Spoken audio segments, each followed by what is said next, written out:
বিশ্ব বাংলা 24 বিশ্বায়নে বাঙালিয়ানা।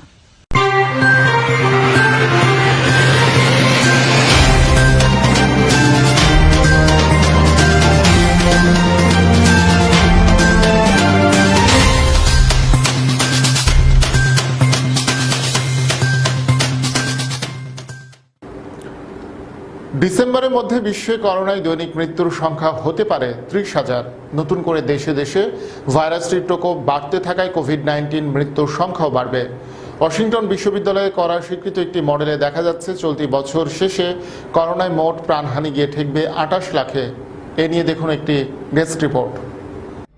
করোনা ভাইরাসের প্রকোপে যখন গোটা বিশ্ব টালমাটাল অবস্থা, ঠিক তখনই আরও ভয়ঙ্কর তথ্য দিল ওয়াশিংটন বিশ্ববিদ্যালয়।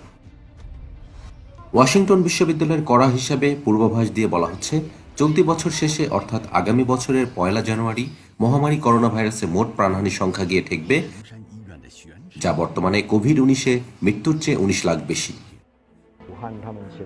ওয়াশিংটন বিশ্ববিদ্যালয়ের institute for health matrix and ইভ্যালুয়েশনের ডক্টর ক্রিস্টোফার মুরে বলেন, মাস্ক বাধ্যতামূলক করা এবং সামাজিক দূরত্ব বিধি মেনে চললে লাখো মানুষের প্রাণ বাঁচানো সম্ভব, কিন্তু মানুষের মৃত্যুর চেয়ে অর্থনৈতিক ক্ষতি নিয়ে ভাবনা বেশি বিশ্বের সরকার প্রধানদের।